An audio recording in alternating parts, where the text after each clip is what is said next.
Imagine you're walking down the street, rushing between meetings, when suddenly you hear the faint, trembling voice of a child crying out, "Mom, my hand hurts and itches." Her words pierce through the noise of the busy road. Most people pass by without noticing, but one man stops, someone you'd never expect. A man whose life had been built on money, deals, and success suddenly finds himself standing still, heart pounding, as he looks at a fragile little girl clutching her swollen hand.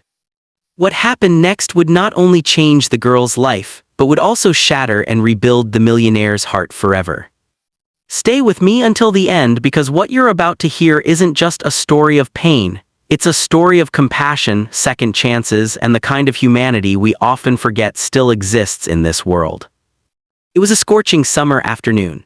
The city streets were buzzing with honking cars, rushing commuters, and people glued to their phones. Among the chaos, little Emily, barely 7 years old, sat on the corner steps of a crumbling apartment block. Her mother, Sarah, held her tightly, her face lined with worry. Emily's small hand was swollen, red, and covered in angry rashes. She winced, scratching desperately, tears rolling down her cheeks. "Mom, it hurts, it itches so bad," Emily whimpered, her voice cracking. Sarah's heart ached. She was a single mother working 2 jobs, barely able to pay rent. They had no health insurance, and every clinic visit meant money they didn't have. She tried soothing her daughter with cold water, whispering promises that everything would be okay, but deep down she didn't know how to make it okay. At that moment, a sleek black car stopped near the curb.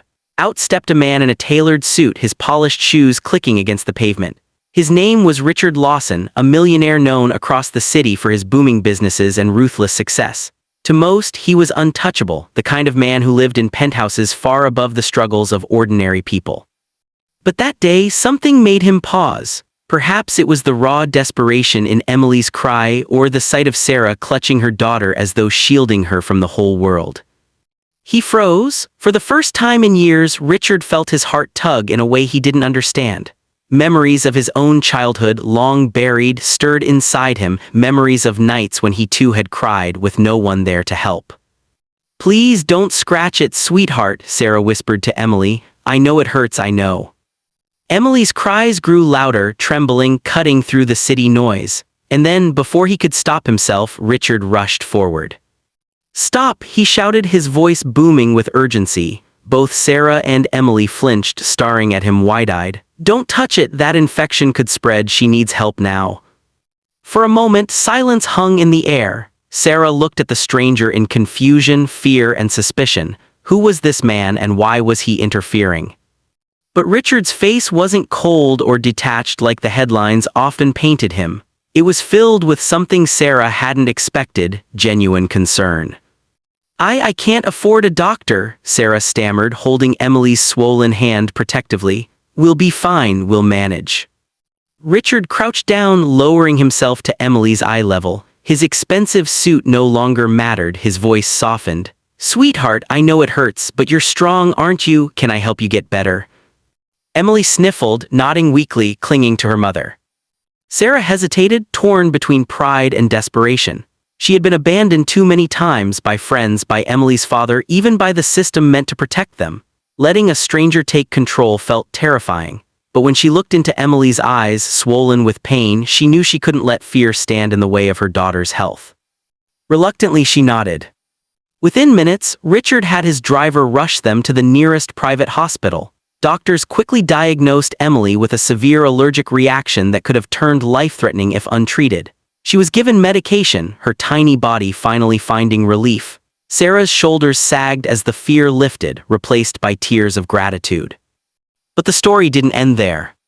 As Richard stood in the hospital corridor, watching Sarah comfort Emily, something inside him shifted.